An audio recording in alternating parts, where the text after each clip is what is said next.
Hey guys, what's going on? Honest Ape here, coming to you with our first episode of Sports Talk today.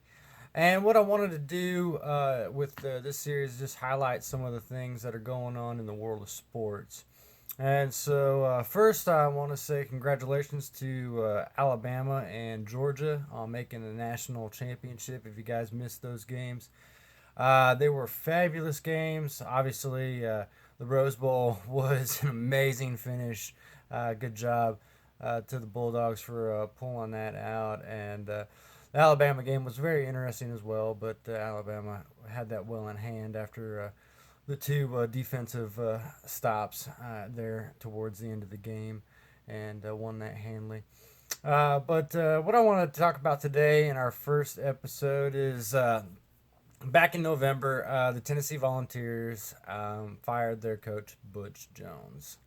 And there was a big debacle of that and the head coach being fired and new coaches potentially being hired, not being hired, John Gruden, and all that kind of stuff. So, what I want to do is I just kind of wanted to give you guys my thoughts on everything that happened. Obviously, I'm a huge Tennessee fan. Um, and I'm just actually wearing Tennessee stuff today because it's 16 degrees outside right now and it's cold. So I'm going to kind of run down a timeline for you guys on what took place and then give you guys my thoughts on everything up to date. All right, so here we go. I got a little timeline written down here, so bear with me. On November 12th, after the Missouri game, Tennessee fired their head coach, Butch Jones. And Butch Jones actually has been in the media the past couple days on a potential job at Arizona or even coaching here in Knoxville at Catholic. That's where his son goes to school. And so I wish Butch Jones well. I just want to say that, and thank you, Coach, for everything that you did. Unfortunately, it didn't work out, but we've gone in a new direction. So good luck to Butch Jones in the future. I know he'll probably do well wherever he ends up in the future. But November 12th, Tennessee fired Butch Jones. On November 18th, this is when the John Gruden groomers went crazy. And I, for one, never believed that John Gruden was coming to Tennessee. And that was just crazy. But there were reports that John Gruden was spotted at Calhoun's on the river with Peyton Manning, and there was even talk about that even be a little hoax that Peyton Manning played for media attention and all that. But that's kind of when the groomers, so to speak, really started. Um, Never was going to happen. And apparently, John Gruden's going to the Raiders now. So who knows? He's going to be the highest paid coach in the NFL. On the 26th of November, we had the Greg Schiano fiasco. And I'll give you guys my thoughts on that here in a moment. But just ultimately, would not have been a good hire for the University of Tennessee. No matter what Peyton Manning thought, I think the highest of Peyton Manning and many others would not have been a popular hire. On November 26th, or I'm sorry, November 28th, Gundy was targeted, and that would have been interesting with his high-powered offenses and stuff, and that mullet, of course. And so lots of mullet memes appeared on Twitter and Facebook and all over the internet from the Gundy rumors. Ended up not working out. The next day, we had Jeff Brohm being hired potentially, and we also had a Tennessee basketball game that I'll talk about Tennessee basketball probably in the next episode. But the fire Currie chants that happened at Thompson Bowling Arena. And if you guys didn't watch those, they're all over the internet. And what happened with that? It was crazy.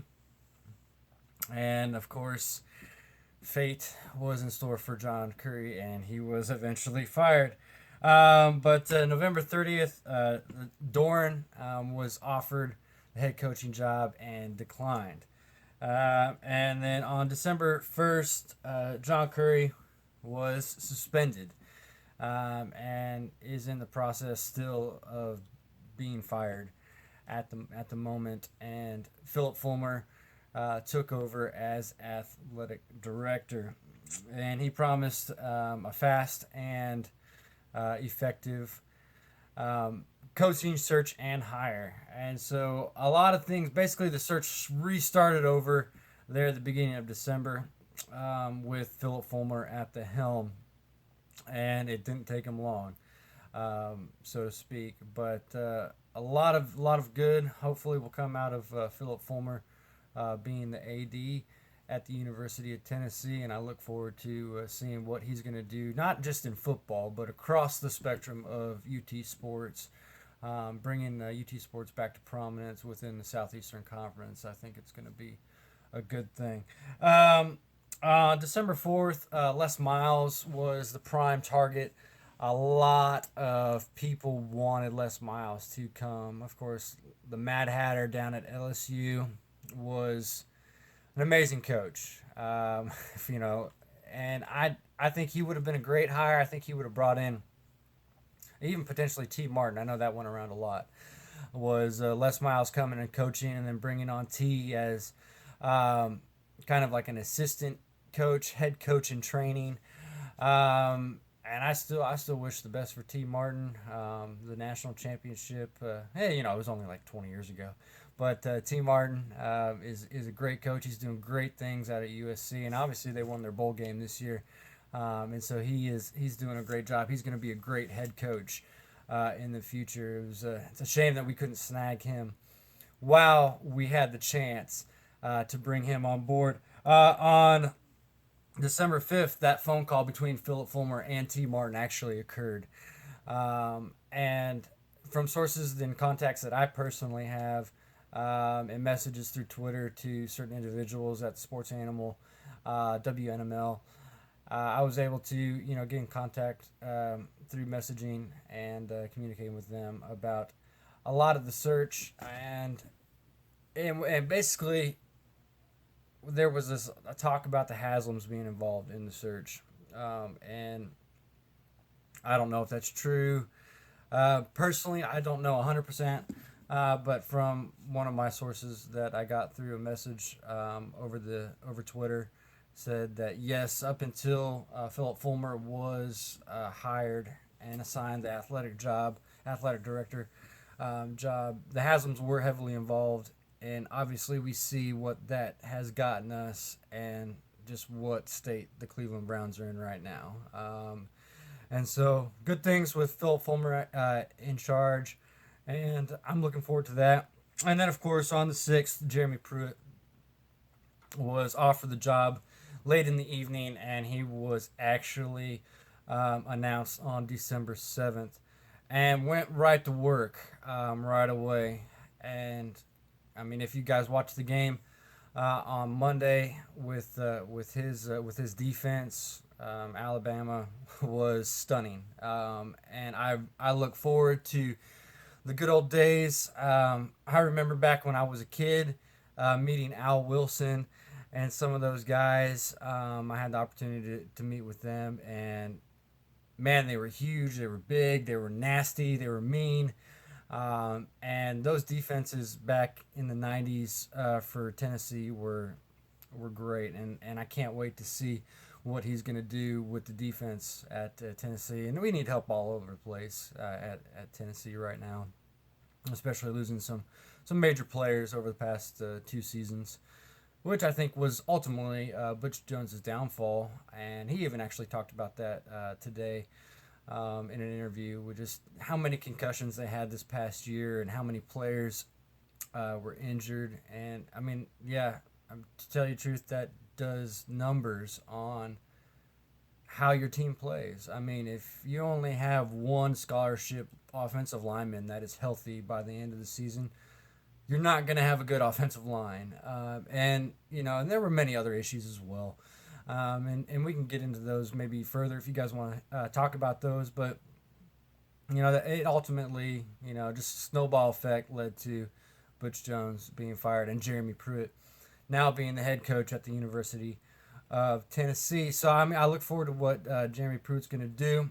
Um, he went right to work, as I said, pretty quickly with this new early signing period that was December 20th through the 22nd, and so he got right to work. He corralled some players that were on the edge, I believe, and I actually talked about the football recruiting here in a future episode and where we currently stand, heading into the February signing date for college football.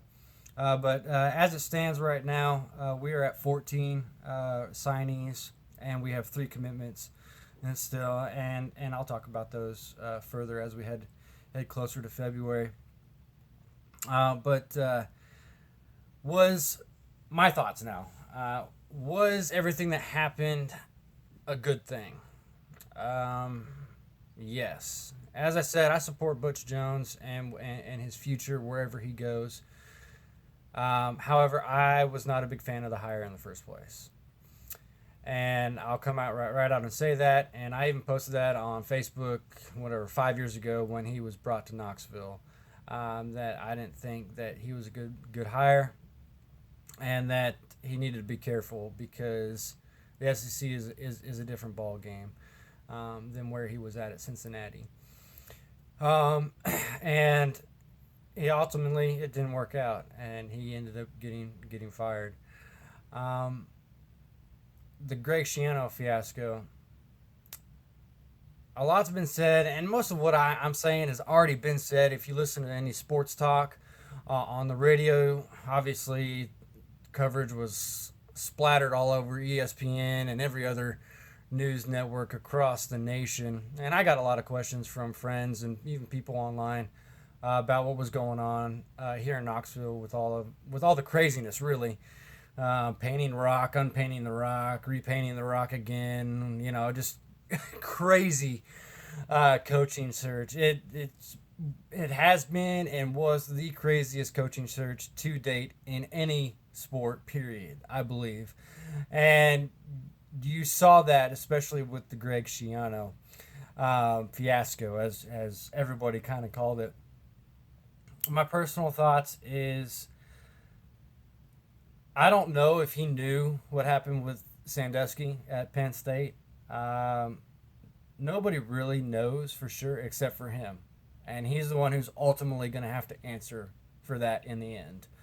And I'd find it hard to believe that he didn't at least know rumors of stuff that was going on at the university, especially when you have reports of players making comments about Sandusky and all that kind of stuff and what was happening. Was Schiano an eyewitness to something happening to a child? I don't know. Nobody knows. He wasn't even officially questioned according to reports, and you can find all this stuff online about what happened at Penn State. And even Peyton Manning thought he would have been a great hire. There were several others.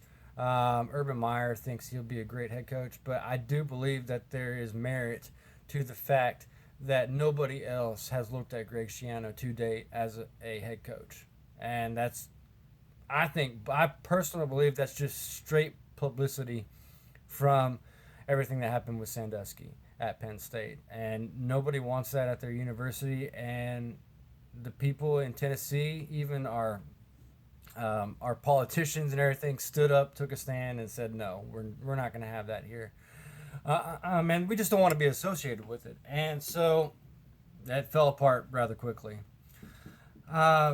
Everything else that happened within the coaching search, especially the firing of John Currie, I personally am a Philip Fulmer fan.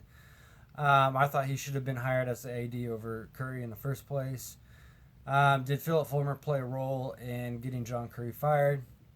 I don't know. There's reports out about that as well. Personally, I don't care. I mean, in my mind right now, I want to move forward. As a fan, as a fanatic, so to speak, I want Tennessee football to become relevant again and prominent in the Southeastern Conference, and that's what I look forward to. And so I look forward to Jeremy Pruitt being our head coach. Kirk Herbstreit put out a report, or he commented about him being the next Kirby Smart. Well, if that's the case, I'm all for that, because Georgia's playing in a national championship game on Monday, and Tennessee could definitely use that. And there's a lot to be said about Georgia, and I'll probably make another video over the weekend heading up into the national championship game about all that and everything. But I look forward to what he's going to do. I look forward to what Philip Fulmer's going to do here in the future. Thanks for watching. I know it was long, and I kind of rambled on a little bit today, guys, but I do appreciate your time. Don't forget to like and subscribe below, and we'll see you guys on the next video. Have a good one.